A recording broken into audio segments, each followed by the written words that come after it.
Greetings, Bizarre World News watchers. I'm excited.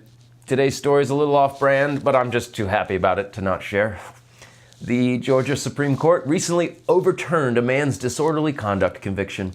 They ruled that the man acted within his free speech rights when he gave his pastor the middle finger in the middle of a church service, and later ranted about the evil public schools that are influenced by, you guessed it, Satan.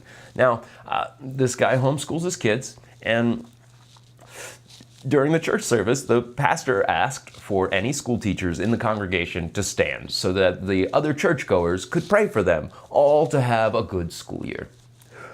And that's what prompted the man to stand and flip the pastor the bird. A classic godly move known by many faithful folks to battle evil in real time.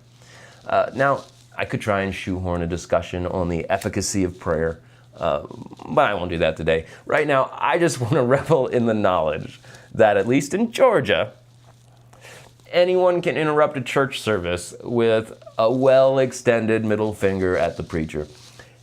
As always, this has been Bizarre World News. I'm Dan, reminding you to please flip birds responsibly.